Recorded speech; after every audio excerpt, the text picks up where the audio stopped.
America এবং UK তাদের যৌথ উদ্যোগে ইংল্যান্ডের হ্যারোগেট শহর থেকে কিছুটা দূরে একটি ফাঁকা অঞ্চলে এই গোপন ঘাঁটি তৈরি করেছে, যেখানে কর্তৃপক্ষ ছাড়া একটি কাকপক্ষীকেও ঢুকতে দেওয়া হয় না। উইদাউট পারমিশন এই জায়গায় প্রবেশ করা কঠোরভাবে নিষিদ্ধ। মূলত সরকার এই জায়গাগুলিকে আমাদের কাছ থেকে লুকোতে চায়। কিন্তু একটি কোটি টাকার প্রশ্ন থেকে যায়, আসলে কেন? এখানে কি এমন কর্মকাণ্ড চলে? এর কারণ জানতে হলে আপনাকে জানতে হবে মূলত এগুলি কী কারণে তৈরি করা হয়েছে। আজকের ভিডিওতে আমি আপনাকে দেখাতে চলেছি এরকম কিছু নিষিদ্ধ এলাকা, যা সরকার দ্বারা নিষিদ্ধ, এবং জানাতে চলেছি কেন নিষিদ্ধ। ভিডিওটি অনেক ইনফরমেটিভ হতে চলেছে, তাই সম্পূর্ণ দেখার অনুরোধ রইল। আর নতুন বন্ধুরা পাশে থাকা সাবস্ক্রাইব লেখাটি প্রেস করে বেল আইকনের অল অপশন সিলেক্ট করে রাখতে পারেন। দি হার্প রিসার্চ প্রোগ্রাম গ্যাকোনা আলাস্কার কাছে অবস্থিত এই অনুসন্ধানমূলক প্রকল্প হার্প রিসার্চ প্রোগ্রাম, যারা আয়োনোস্ফিয়ারের উপর নজর রাখে। মূলত এই আয়োনোস্ফিয়ার পৃথিবী পৃষ্ঠ থেকে 50 থেকে 400 মাইল বায়ুমণ্ডলীয় স্তরে বিস্তৃত, এবং এই হার্প রিসার্চ সেন্টার আগস্ট 2015 সাল থেকে ইউনিভার্সিটি অব আলাস্কা ফেয়ারব্যাঙ্কের নিয়ন্ত্রণে রয়েছে, যার তত্ত্বাবধান করে ইউএস এয়ারফোর্স বাহিনী। হার্পের প্রাথমিক গবেষণা টুল হল আয়োনোস্ফিয়ার রিসার্চ ইনস্ট্রুমেন্ট, যা একটি উচ্চ ক্ষমতা সম্পন্ন রেডিও ফ্রিকোয়েন্সি ট্রান্সমিটার তৈরি করে, যা আয়োনোস্ফিয়ারের বৈজ্ঞানিক গবেষণার অংশ। এই গবেষণা কেন্দ্রে 180টি উচ্চ ফ্রিকোয়েন্সি ক্রসড ডাইপোল অ্যান্টেনার একটি পর্যায়ক্রমিক সারি রয়েছে, যা 33 একর এলাকা জুড়ে বিস্তৃত, এবং এই অ্যান্টেনাগুলি থেকে 3.6 মেগাওয়াট শক্তি নির্গত হয়, যা গবেষকরা সৌর মিথস্ক্রিয়া এবং আয়োনোস্ফিয়ার কিভাবে রেডিও সংকেতগুলিকে প্রভাবিত করে তা দেখতে এবং বিভিন্ন ঘটনা অন্বেষণ করতে এই সেটআপটি ব্যবহার করেন। এই ধরনের গবেষণা জিপিএস-এর মতো যোগাযোগ এবং নেভিগেশন সিস্টেমের উন্নতি ঘটাতে পারে, যেমন সমুদ্রের গভীরে থাকা সাবমেরিনগুলির যোগাযোগ এবং ভূগর্ভস্থ কোনো অনুসন্ধানের অগ্রগতি হতে পারে। হার্প বর্তমানে আয়োনোস্ফিয়ার স্টাডিজ এবং দীর্ঘমেয়াদী বায়ুমণ্ডলীয় পরিবর্তনগুলি পর্যবেক্ষণ করতে আরও বেশি উদ্যোগী হয়ে উঠেছে। তবে 1990 সালের পর থেকে যখন মার্কিন সামরিক বাহিনীর নিয়ন্ত্রণে আসে, এরা কিছু গোপন গবেষণার সাথে যুক্ত হয়েছে। তাই এই অঞ্চলটি ঘিরে রয়েছে কঠিন বিধিনিষেধ। এখানে কাউকে প্রবেশ করার অনুমতি দেওয়া হয় না, তবে চারপাশে ঘুরে দেখতে পারেন। এর মধ্যে আসলে কি ঘটে এবং প্রকৃত অর্থে সরকার এর মধ্যে কি করছে তা নিয়ে প্রচুর সন্দেহ রয়েছে। দি ডালসি বেস। প্রথমত, উত্তর নিউ মেক্সিকোর ছোট্ট এই শহর ডালসিকে দেখে অন্য যে কোনো স্থানের মতো স্বাভাবিক মনে হতে পারে, তবে এটি এমন একটি জায়গা যার চারপাশে আশ্চর্যজনক পরিমাণে গোপনীয়তা রয়েছে, যে কারণে অনেকে বিশ্বাস করে যে এটি ডালসি নামে পরিচিত একটি শীর্ষ গোপনীয় স্থান। লোককাহিনী অনুযায়ী এই গোপন ভূগর্ভস্থ ঘাঁটি একটি এলিয়ান গবেষণা কেন্দ্র, যে ঘাঁটির স্তরগুলি পৃথিবীর গভীরে নেমে গিয়েছে এবং প্রতিটি কক্ষ বিপজ্জনক কার্যকলাপ পরিচালনা করে। ডালসি কেন্দ্রকে ঘিরে গল্প অনুযায়ী উন্নত প্রযুক্তি, জেনেটিক ইঞ্জিনিয়ারিং এবং মানুষ ও বহির্জাগতিক প্রাণীর মধ্যে সহযোগিতার বিবরণ রয়েছে। 1970-এর দশকের শেষের দিকে এবং 80-এর দশকের গোড়ার দিকে এই ঘাঁটির উৎপত্তি খুঁজে পাওয়া যেতে পারে বলে কিছু ব্যক্তিদের কাছ থেকে সেই সম্পর্কে নথি এবং তথ্য প্রকাশ্যে এসেছে, যারা এই অভ্যন্তরীণ অপারেশন সম্পর্কে পূর্বেই জানতেন। তাদের মধ্যে ব্যবসায়ী এবং পদার্থবিদ পল বেনিউইস ডালসি ভিত্তিক গল্পকে জনপ্রিয় করার ক্ষেত্রে একটি গুরুত্বপূর্ণ ভূমিকা পালন করেছিলেন, এবং যিনি বিশ্বাস করেছিলেন যে তিনি ভিন গ্রহের মহাকাশযান থেকে আসা বৈদ্যুতিক যোগাযোগ বুঝতে সক্ষম হয়েছিলেন, এবং এই সংকেত ডালসির কাছে একটি ভূগর্ভস্থ অঞ্চল থেকে আসছিল। গল্পগুলি পৃথিবীর নিচে একাধিক স্তরের বর্ণনা করে, যার প্রতিটি স্তর বিভিন্ন উদ্দেশ্যে তৈরি হয়েছিল। বর্তমানে জায়গাটির কোনো বিশদ বিবরণ বা এর অস্তিত্ব সম্পর্কে কোনো যাচাইকৃত প্রমাণ নেই, বা তদন্ত করে এর ভিত্তি বাস্তব প্রমাণ করার কোনো উদ্দেশ্য এখনও সফল হয়নি। তাছাড়া ডালসির আশেপাশের এলাকাটি অ্যাপাচি জাতির বসবাসের ভূমি, যারা নেটিভ আমেরিকান সম্প্রদায়ের সাথে যে কোনো তদন্তের জটিলতার আরেকটি স্তর যুক্ত করে, যা মূলত এই সমস্ত গুজবকে ভিত্তিহীন করে তোলে। তবে শহরের প্রান্ত থেকে আসা কিছু ময়লা ট্রাক এবং গাড়িগুলিকে এই অঞ্চলে চালাতে বাধা দেওয়া হয়, যা থেকে একটি বড় প্রমাণ সামনে আসে যে এমন কিছু গোপন জিনিস রয়েছে যা মূলত প্রকাশ্যে আনা থেকে আটকানোর চেষ্টা চলছে। তুঙ্গুস্কা ইভেন্ট সাইট। রাশিয়ার তুঙ্গুস্কা ইভেন্ট সাইটটি হল পৃথিবীর সবচেয়ে ভয়ঙ্কর দুর্দশাগ্রস্ত ল্যান্ডস্কেপগুলির মধ্যে একটি, কারণ 30শে জুন 1908 সালে সাইবেরিয়ার পাথুরে তুঙ্গুস্কা নদীর কাছে একটি প্রচণ্ড বিস্ফোরণ ঘটেছিল, যে ঘটনা তুঙ্গুস্কা ইভেন্ট নামে পরিচিত।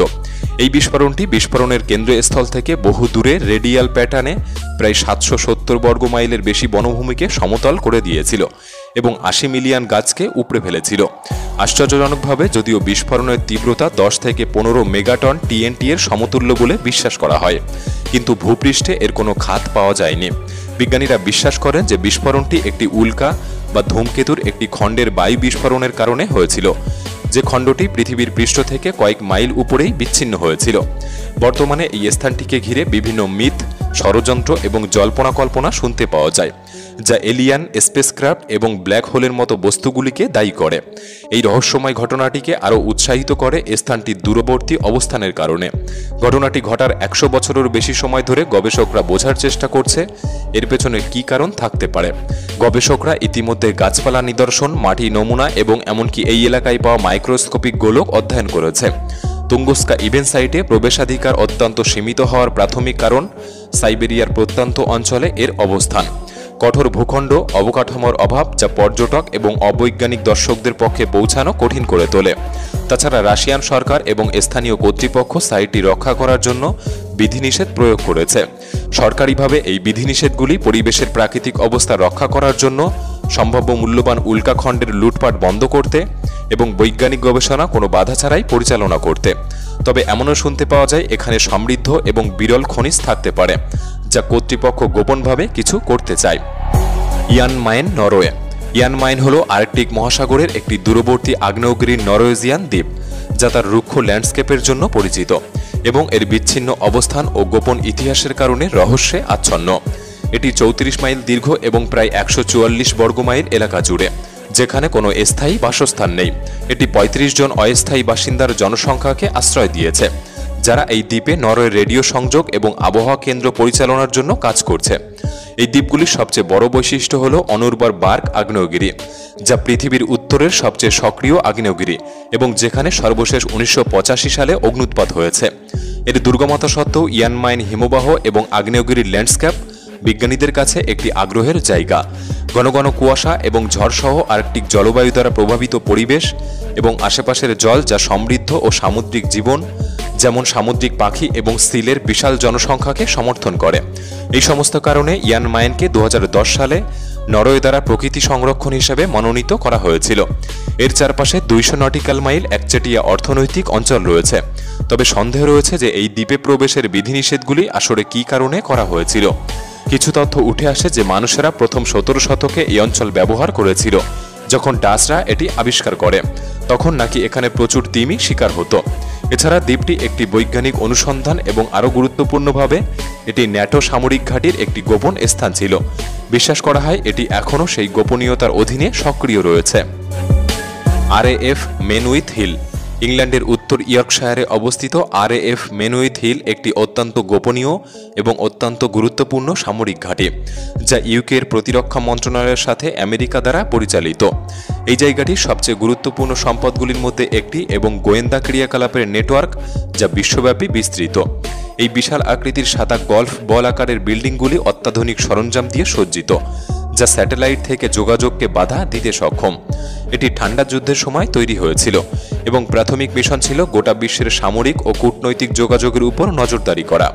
বর্তমানে এটি আমেরিকার জাতীয় নিরাপত্তা সংস্থা এবং যুক্তরাজ্য সরকারের যোগাযোগ সদর দপ্তরের অবিচ্ছেদ্য অংশ। সংকেত গোয়েন্দা তথ্য সংগ্রহ, সম্ভাব্য হুমকি পর্যবেক্ষণ এবং সামরিক অভিযানের জন্য গোয়েন্দা সহায়তা প্রদান করে। এরা ফোন কল, ইমেল এবং স্যাটেলাইট ট্রান্সমিশন সহ ইলেকট্রনিক যোগাযোগের যাচাইকরণ ও বিশ্লেষণ করে বলে মনে করা হয়। এটি সন্ত্রাসবাদ বিরোধী প্রচেষ্টা, সাইবার নিরাপত্তা এবং বিশ্বব্যাপী সামরিক অপারেশন সমর্থনে একটি গুরুত্বপূর্ণ ভূমিকা পালন করে। এছাড়া এটি একটি বিশ্বব্যাপী নজরদারি নেটওয়ার্ক, যারা গোয়েন্দা উদ্দেশ্যে বিশ্বব্যাপী যোগাযোগের বিশাল অংশকে রেকর্ড করে এবং সেগুলিকে বিশ্লেষণ করে। এদের এই ক্রিয়াকলাপের গোপনীয়তা নিয়ে অনেকেই বিতর্ক তৈরি করেছে যে নাগরিকের বাক স্বাধীনতাকে ক্ষুণ্ণ করে তারা এটি করে চলেছে। বিভিন্ন টেলিকম সংস্থা এদের ক্রিয়াকলাপে প্রশ্ন তুলেছে। এত কিছু সত্ত্বেও মার্কিন যুক্তরাষ্ট্র এবং যুক্তরাজ্য উভয়ই গোপনীয়তার সাথে এই কাজ এখনও করে চলেছে। ভেবে দেখুন, আমেরিকাতে বসে আপনি কারো সাথে কথা বলছেন আর এরা সেই কল রেকর্ড করে চলেছে এবং সেই তথ্যকে বিশ্লেষণ করছে।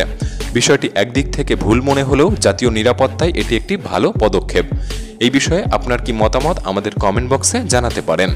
ভিডিওটি ভালো লাগলে একটি লাইক করতে পারেন। তাহলে দেখা হচ্ছে পরবর্তী নতুন একটি এপিসোডে। ধন্যবাদ।